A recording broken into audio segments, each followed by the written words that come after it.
Puji Tuhan, selamat pagi dan selamat kita berjumpa kembali dalam ibadah kebangkitan pada hari ini. Kita bersyukur kembali kepada Tuhan atas pimpinan dan pertolongannya. Kita diberi waktu untuk kita dapat memuji dan memuliakan Tuhan.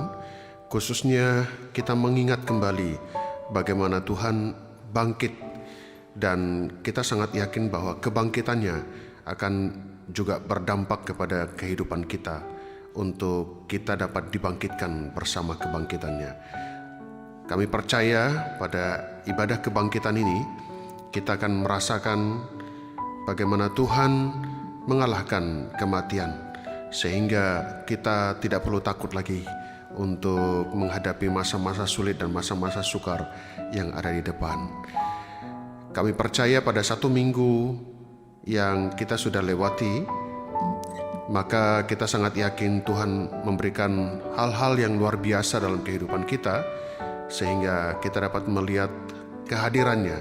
Walaupun mungkin kita tidak bisa beribadah bersama-sama, tetapi kita sangat yakin bersama kehadiran kuasa Roh Kudus-Nya dalam setiap kehidupan kita, maka ibadah dimanapun kita berada, maka kita merasakan kuasa Tuhan nyata dalam kehidupan kita. Puji Tuhan, mari kita akan mendengarkan satu pujian bahwa kemenangan pasti terjadi dalam kehidupan kita. Selamat mendengarkan pujian ini.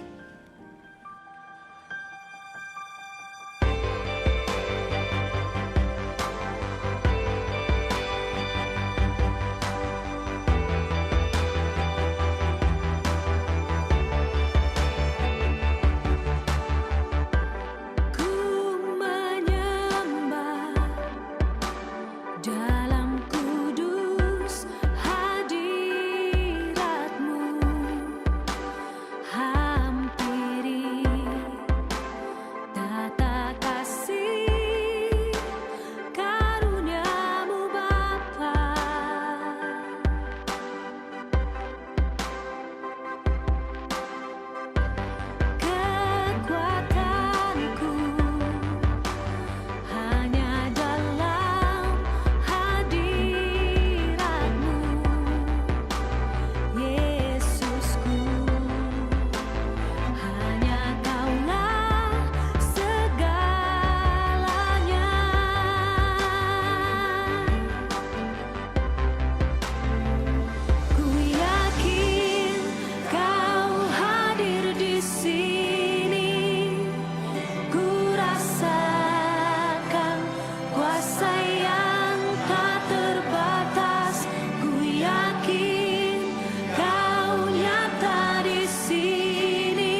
Saudara terkasih, kita bersyukur bahwa pujian yang kita naikkan tadi akan menjadi kenyataan dalam kehidupan kita.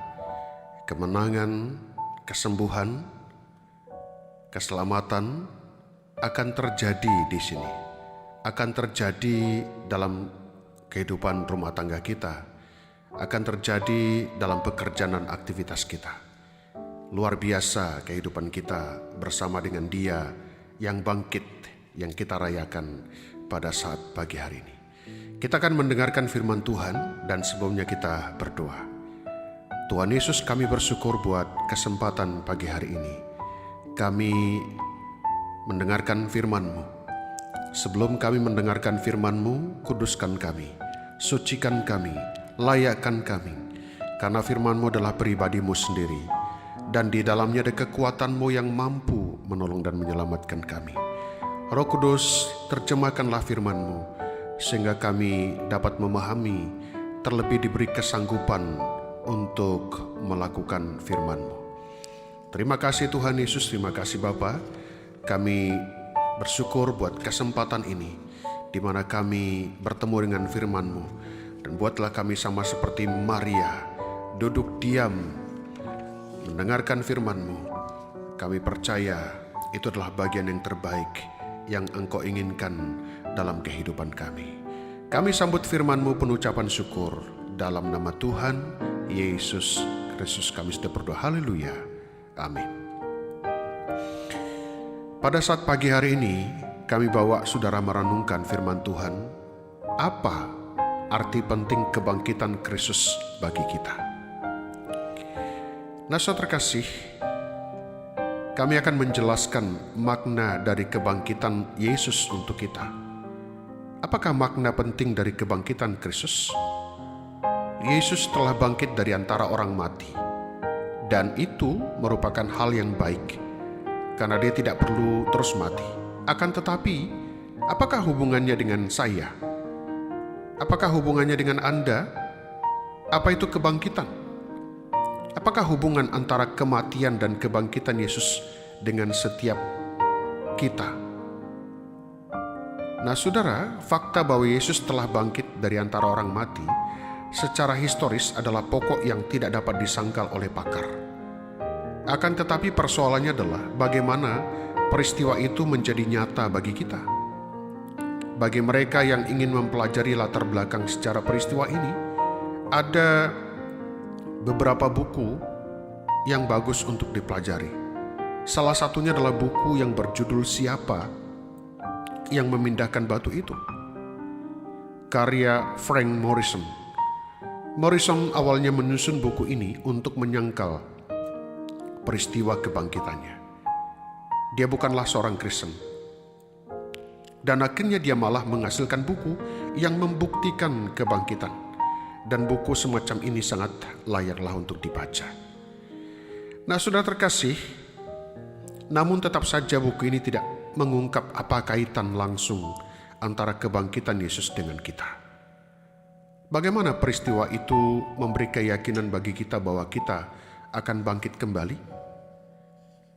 Nah, saudara terkasih, apa makna penting dari kebangkitan? Apakah Yesus perlu bangkit untuk menjadi juru selamat? Nah, saya ingin menyatakan bahwa Yesus tidak harus bangkit dari antara orang mati untuk menjadi juru selamat. Apakah hal ini mengejutkan Anda? Jika Yesus telah mati bagi kita dan Dia tidak bangkit dari antara orang mati, apakah Dia tidak akan menjadi juru selamat? Nah, kami gambarkan dengan cara ini. Anggaplah kita sedang berada di dalam keadaan perang. Peluru berterbangan kemana-mana. Ada yang melihat bahwa seorang sedang membidik ke arah Anda. Dan segera pada saat itu juga dia melompat ke depan. Dia menahan peluru itu dan terbunuh. Dan Anda selamat. Apakah fakta bahwa dia telah mati dan tidak bangkit kembali membuat Anda tidak bisa menyatakan dia sebagai juru selamat? Dia tetap penyelamat Anda. Dia tidak perlu bangkit dari kematian untuk membuktikan bahwa dia telah menyelamatkan Anda. Hidup Anda diselamatkan karena dia mati. Namun dengan kematiannya, walaupun tanpa kebangkitan, tetap membuatnya menjadi penyelamat Anda. Bukankah demikian? Nah, demikian Anda memahami apa yang kami maksudkan. Yesus tidak perlu bangkit kembali dari antara orang mati untuk menjadi juru selamat kita. Sekalipun dia tidak pernah bangkit dari antara orang mati, dia akan tetap menjadi juru selamat kita. Dia tetap telah mati bagi dosa-dosa kita, tanpa harus bangkit dari antara orang mati. Bukankah hal ini sangat jelas? Nah, jika Anda terjebak dalam rumah yang terbakar, dan ada orang yang menerobos masuk ke dalam rumah dan menyelamatkan Anda, tetapi dia sendiri gagal meloloskan diri serta terbakar dalam upayanya menyelamatkan Anda akan berkata, dia telah menyelamatkan saya. Dia adalah penyelamat saya. Saya hidup karena kematiannya. Apakah dia harus bangkit dari kematiannya untuk membuktikan dia sebagai penyelamat Anda? Tentu saja tidak. Kedudukannya sebagai penyelamat tidak berkurang hanya karena dia tidak bangkit dari kematian. Karena kita dihukum mati oleh karena dosa-dosa kita, dan Yesus mengambil alih tempat kita dan dihukum mati menggantikan kita. Sekalipun Yesus tidak bangkit dari antara orang mati, apakah kedudukan Yesus sebagai juru selamat berkurang? Akankah begitu? Dia tetap mengambil alih hukuman atas dosa-dosa kita. Anggaplah kita sedang menunggu giliran untuk dieksekusi. Nah, saat kita berdiri untuk digantung, Yesus datang sambil berkata, "Tidak, bebaskan dia. Aku akan menggantikannya." Dengan demikian Yesus disalibkan menggantikan kita. Sekalipun Yesus tidak bangkit dari antara orang mati, apakah Yesus bukankah tetap jadi juru selamat kita? Dia tetap juru selamat. Dia tetap mati bagi kita. Nah, kita tetap menyebut Yesus sebagai juru selamat. Dia tidak perlu bangkit dari antara orang mati untuk menjadi juru selamat. Bukankah begitu? Lalu, apakah arti pentingnya dari kebangkitan itu? Nah, sudah terkasih, kita diselamatkan oleh hidup kebangkitan Yesus. Inilah yang dikatakan oleh Paulus dalam Roma 5 ayat 10. Sebab jikalau kita ketika masih seteru diperdamaikan dengan Allah oleh kematian anaknya, lebih-lebih kita yang sekarang telah diperdamaikan pasti akan diselamatkan oleh hidupnya. Hidupnya adalah hidup kebangkitannya. Kita diselamatkan bukan oleh kematiannya. Kita diselamatkan oleh hidup kebangkitannya. Perhatikan dengan baik kata-kata pasti akan diselamatkan oleh hidupnya. Nah, kita selalu mengira bahwa kita diselamatkan oleh kematiannya, padahal Paulus berkata bahwa hidupnya lebih berperan dalam keselamatan kita. Nah, saudara, apakah hasil dari kematiannya? Ayat ini memberitahu kita kematian Yesus memperdamaikan kita dengan Allah, yaitu kematian Kristus menyingkirkan kesalahan akibat dosa. Dosa yang menghadang di antara kita dengan Allah. Dapat dibayangkan seperti ini. Saya telah menyinggung hati Anda, karena itu saya menjadi musuh Anda. Perdamaian harus dilakukan dengan menyingkirkan unsur-unsur yang telah menimbulkan ketersinggungan yang selama ini menghadang di antara Anda dan saya. Yesus menyingkirkan hal tersebut lewat kematiannya. Pengganggu di antara Allah dengan Anda, dosa yang menghadang di antara Allah dengan kita sudah ditiadakan. Itulah perdamaian. Namun keselamatan lebih dari sekedar perdamaian. Perdamaian hanya sekedar awal dari keselamatan. Makna keselamatan jauh lebih luas daripada perdamaian. Perdamaian adalah pengampunan dosa-dosa. Dosa-dosa Anda diampuni, akan tetapi itu masih belum bisa dikatakan sebagai keselamatan. Keselamatan jauh melampaui sekedar pengampunan dosa-dosa. Inilah hal yang gagal dipahami oleh sebagian besar orang Kristen. Mereka mengira karena Anda telah diampuni maka Anda telah diselamatkan. Itu hanya langkah awal dari keselamatan.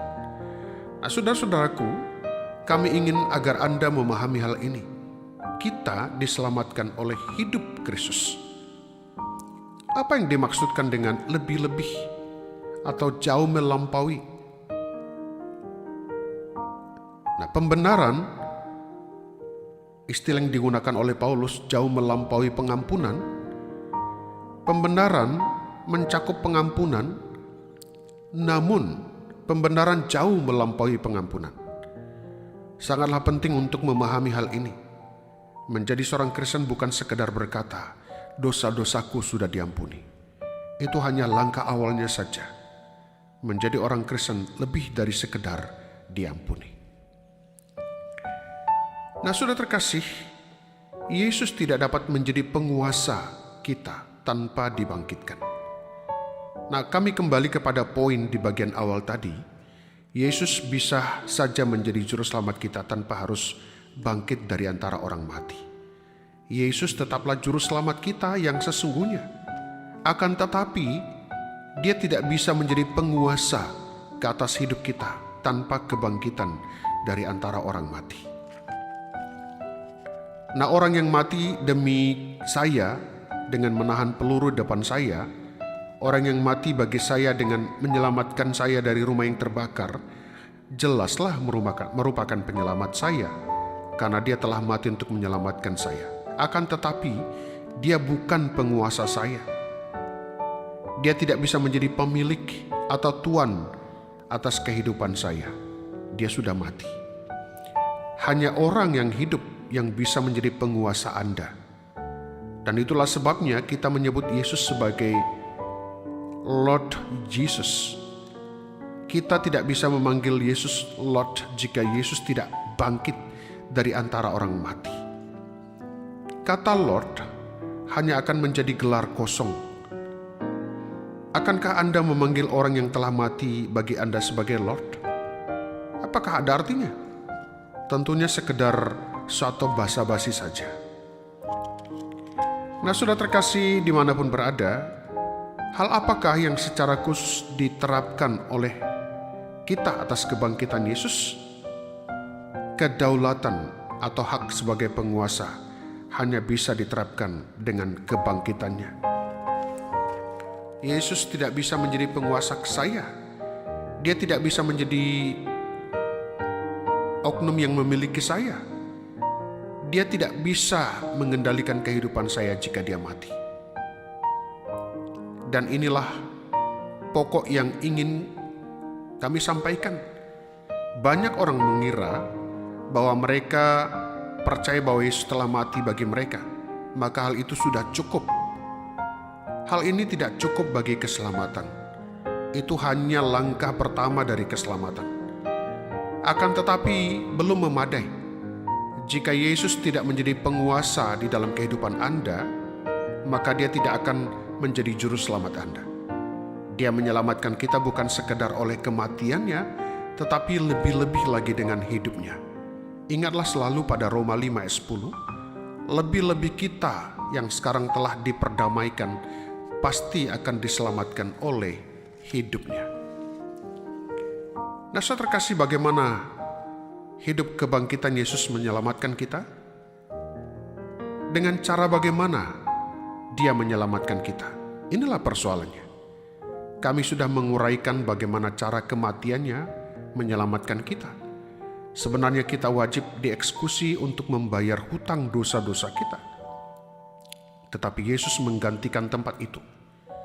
Kita mengerti bahwa Yesus dapat menyelamatkan kita dengan kematiannya.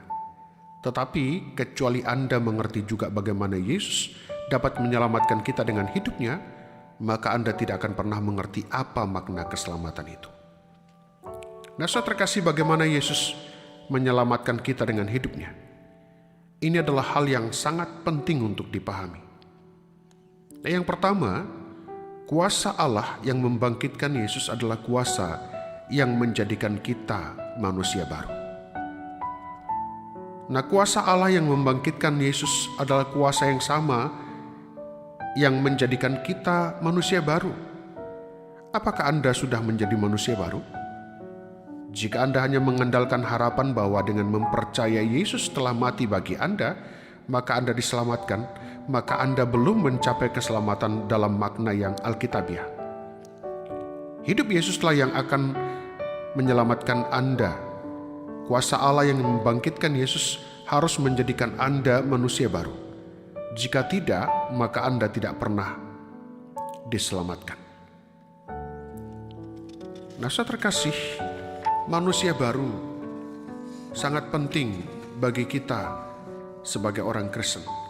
Dan manusia baru ini hanya bisa terjadi kalau kuasa kebangkitannya nyata dalam kehidupan kita.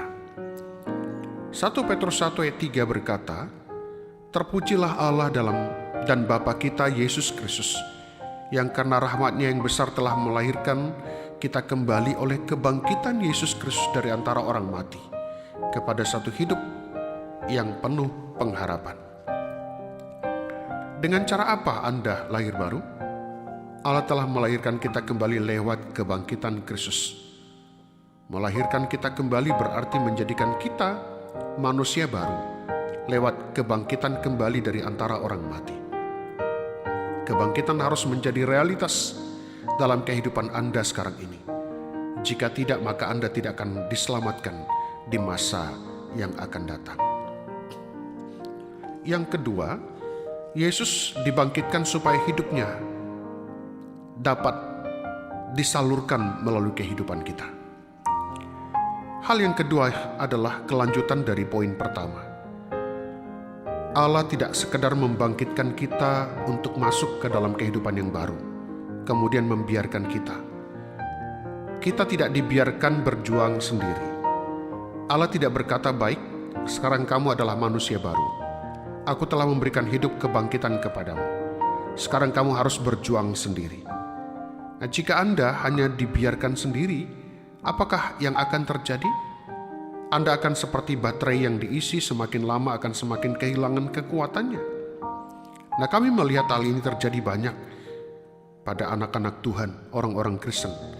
Mereka memulai dengan sangat baik. Mereka datang kepada Tuhan, mereka mendapatkan isi ulang rohani, kemudian baterainya melemah dan semakin melemah. Nah, pada akhirnya apa yang terjadi? Tidak ada lagi yang tersisa. Akhirnya suatu hari terangnya padam, baterainya mati, dan berakhirlah sudah. Nah, untuk itu saya terkasih, biarlah kita sebagai orang Kristen harus senantiasa diisi olehnya. Dan kita sangat yakin kalau kita diisi olehnya, maka kita akan kuat, kita akan mampu, kita akan tetap bertahan, bahkan kita akan sanggup menghadapi kematian untuk mendapatkan penghidupan. Nah, saudara terkasih, kita akan melihat bahwa Yesus adalah pokok dan kita adalah cabang-cabangnya. Nah, menjadi orang Kristen berarti bersatu sedemikian rupa dengan Kristus, sehingga hidupnya secara terus-menerus mengalir ke dalam Anda. Itulah makna menjadi orang Kristen. Bukan sekedar persoalan memutuskan bahwa menjadi orang jahat itu tidak baik, dan sekarang Anda ingin menjadi orang baik. Bukan sekedar masalah moral dan etika. Ini adalah masalah rohani. Ini adalah masalah hidup Kristus. Hidup kebangkitan Kristus yang secara terus-menerus mengalir ke dalam diri Anda setiap saat. Untuk menggambarkan poin ini, dalam Yohanes 15 ayat 5 berkata, "Akulah pokok anggur dan kamulah ranting-rantingnya. Barang siapa tinggal di dalam aku dan aku di dalam dia, ia berbuah banyak. Sebab di luar aku, kamu tidak dapat berbuat apa-apa." Itulah makna menjadi orang Kristen. Nah, jika kami dibiarkan menjadi orang baik dengan kekuatan sendiri, maka kami tidak yakin bahwa kami akan bisa bertahan lama. Apakah insentif, dinamika atau kuasa yang akan menggerakkan Anda dari dalam? Yang menggerakkan kita adalah hidup di dalam kebangkitan Kristus. Kemudian Yesus adalah kepala dan kita adalah tubuhnya. Atau dengan kata lain, Rasul Paulus gemar menggunakan gambaran tentang tubuh. Selama tangan masih tersambung dengan tubuh saya, maka ia akan menyerap kehidupan dari tubuh saya. Kehidupan akan mengalir ke dalam tangan saya. Segera sesudah tangan ini terpisahkan dari tubuh saya, entah oleh penyakit atau oleh kecelakaan atau oleh apapun, tangan ini akan segera mati. Sama dengan yang lainnya. Sekalipun dia pernah hidup, ia akan mati karena kehidupan tidak mengalir lagi di dalamnya. Saat ada pasokan darah mengalir, Anda akan merasakan bahwa tangan Anda hidup. Jika tidak ada aliran darah, maka tangan Anda mati. Tanpa pasokan gizi dan aliran kehidupan, cara perlahan-lahan ia akan menjadi daging mati, mulai membusuk dan mati. Nah, untuk itu saudara terkasih, biarlah kita terus dapat melekat ke dalam Dia. Dalam Galatia 2 ayat 20 berkata, "Aku telah disalibkan dengan Kristus. Namun aku hidup, tetapi bukan lagi aku sendiri yang hidup, melainkan Kristus yang hidup di dalam aku. Dan hidupku yang kujalani sekarang di dalam daging adalah hidup oleh iman dalam Anak Allah yang telah mengasihi aku dan menyerahkan dirinya untuk aku." Nah, untuk itu saya terkasih, biarlah kita juga dapat berkata bahwa kehidupan kita bukan kita lagi, tapi Kristus ada di dalam kita. Nah, orang Kristen yang direformasi oleh orang yang menjadi Kristen karena ingin membuang sifat jahat, karena menyadari bahwa dosa itu tidak baik, dan dia melakukan perbaikan dan berusaha menjadi orang baik, itu sangat berat. Tak heran jika orang-orang terus saja berkata, "Sungguh berat, aku tak bisa melakukannya." Tentu saja, Anda tidak akan pernah bisa. Itulah persoalan yang menimpa orang Kristen yang direformasi. Yang Anda perlukan adalah menjadi orang Kristen yang ditransformasi oleh Kristen yang telah mati pada manusia lama dan sekarang hidup. Kristus mengalir ke dalam diri Anda. Untuk inilah Tuhan menyelamatkan kita dengan hidup kebangkitannya. Kemudian yang ketiga adalah Kristus dibangkitkan untuk menjadi pengantara bagi Anda dan saya. Mari kita masuk di poin ini. Hidup Kristus mengalir di dalam diri kita.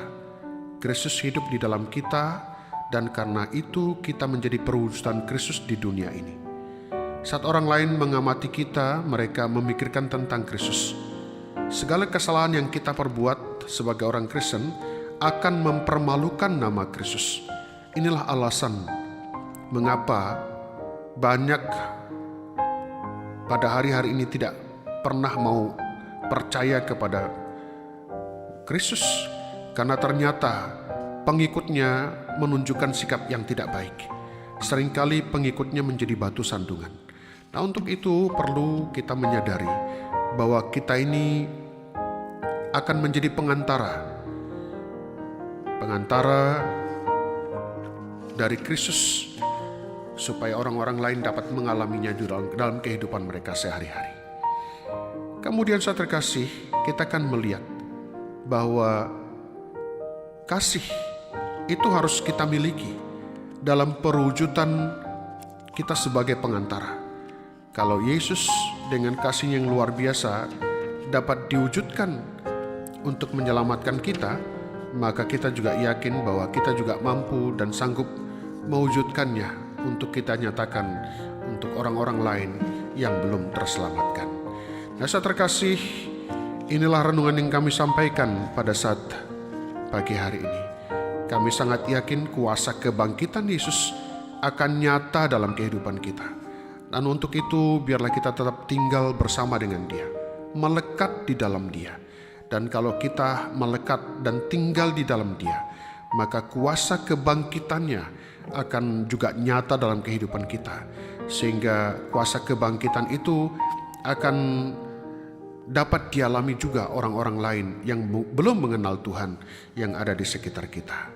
Saya terkasih, biarlah renungan ini dapat bermanfaat dalam kehidupan kita, sehingga semangat kita, gairah kita, keyakinan kita, kepercayaan kita dibangkitkan, atau mungkin usaha kita bisa dapat dibangkitkan juga olehnya.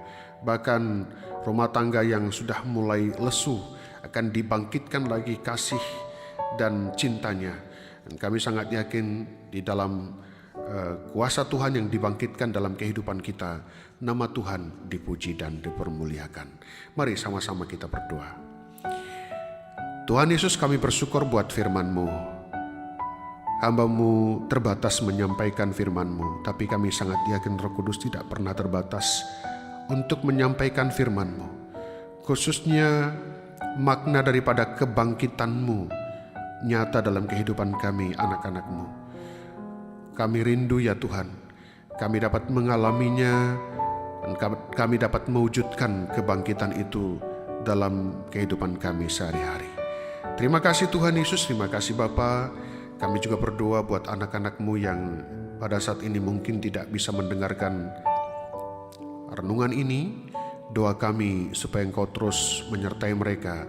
Kalau dalam keadaan sakit, sembuhkan, dalam kelemahan berikan kekuatan, punya masalah persoalan Engkau selesaikan, yang bimbang pertetapkan hati mereka, yang undur dari Engkau tarik dengan cara dan kuasa-Mu ya Tuhan. Pada saat ini kami juga berdoa buat pergumulan kami rumah ibadah. Kami percaya Tuhan Engkau akan sediakan yang terbaik, bahkan untuk tempat di mana kami pada saat ini beribadah, keluarga kami yang sudah menyediakan Engkau juga berkati. Kami juga berdoa untuk perjalanan kami di waktu-waktu yang akan datang. Kami sangat yakin kuasa-Mu terus bersama dengan kami, sehingga kami aman dari ancaman virus corona atau ancaman dari penyakit-penyakit lain. Karena kami sangat yakin bahwa kuasa kematian dan kebangkitan-Mu itu akan terus nyata dalam kehidupan kami. Terima kasih Tuhan, doa kami kepada Presiden kami dan juga para menteri dan para pembantu-pembantunya, pihak keamanan, pihak kesehatan, medis, kami serahkan dalam tangan-Mu Tuhan. Kami rindu melihat keajaiban-Mu berlaku di negara kami ini, untuk memulihkan keadaan negara kami ini Tuhan, sehingga virus corona ini dapat kami lewati dengan sukacita. Kami juga berdoa untuk krisis ekonomi akibat daripada ancaman daripada penyakit ini. Kami percaya Engkau akan berikan terus kekuatan pemeliharaan-Mu kepada seluruh warga negara, khususnya untuk setiap anak-anak-Mu Tuhan, sehingga kami dapat menjadi berkat di tengah-tengah orang-orang yang belum mengenal-Mu. Terima kasih Tuhan Yesus, terima kasih. Tubuh jiwa roh kami serahkan dalam tangan-Mu. Biarlah kekuatan-Mu terus ada dalam kehidupan kami, dimampukan untuk kami bertahan sampai pada akhirnya kami melihat kemenangan yang berasal dari-Mu kami alami. Terima kasih Tuhan, terima kasih Yesus. Inilah doa kami. Kami alaskan doa ini penuh ucapan syukur dalam satu nama yang heran, yang ajaib, yang luar biasa, yaitu nama Tuhan Yesus Kristus. Haleluya. Amin.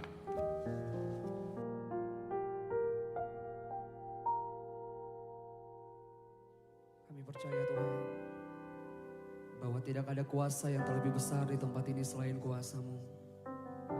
Engkau Allah yang sanggup memulihkan hidup kami, menolong kami di dalam waktu.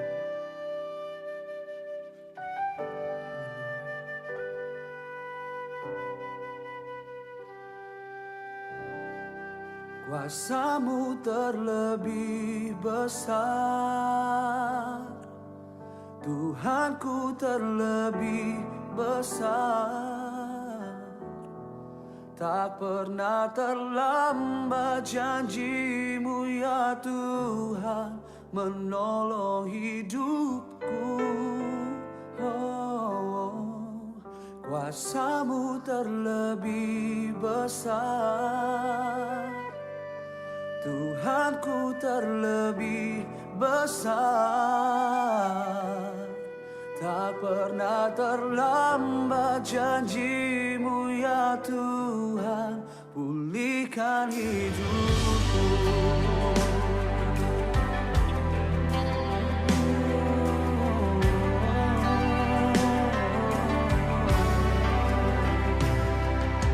Hanya Kau Tuhan penolongku,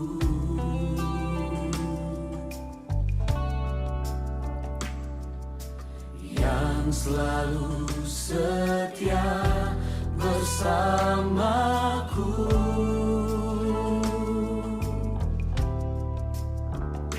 Kasih-Mu yang sanggup mengubah kehidupan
Engkau setia,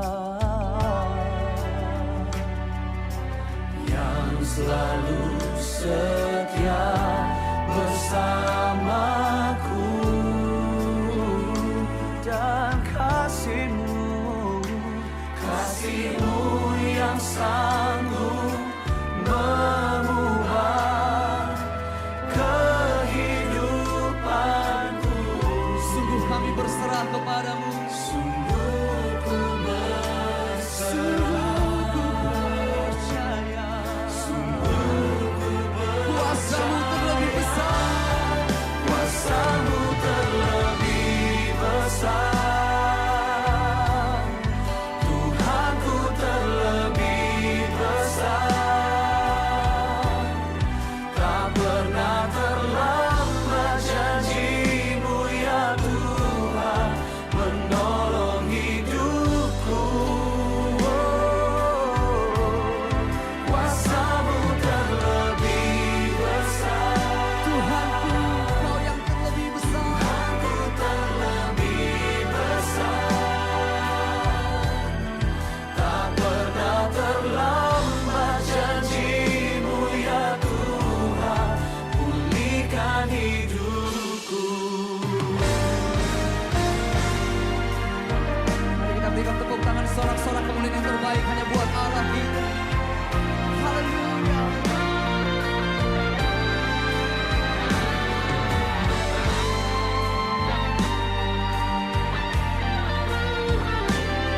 Mari kita bangkit berdiri bersama-sama di dalam hadirat Tuhan dan kita nyatakan, Ku percaya Kau bekerja, mendatangkan kebaikan di hidupku. Ku percaya,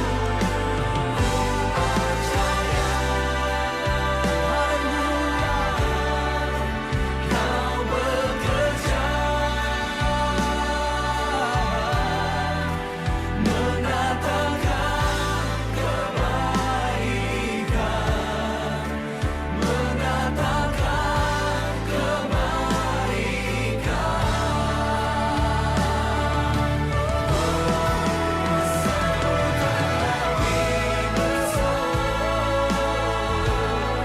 Tuhanku terlebih besar, tak pernah terlambat janji-Mu ya Tuhan, menolong hidupku. Kuasa-Mu terlebih besar, Tuhanku terlebih besar. Tak pernah terlambat janji-Mu ya Tuhan, pulihkan hidupku. tak pernah terlambat janji-Mu. Tak pernah terlambat janji-Mu ya Tuhan, pulihkan hidupku. Tak pernah terlambat janji-Mu ya Tuhan, pulihkan hidupku. Kau pulihkan aku Tuhan. Mari bersama-sama kita berikan tepuk tangan yang terbaik hanya buat Allah.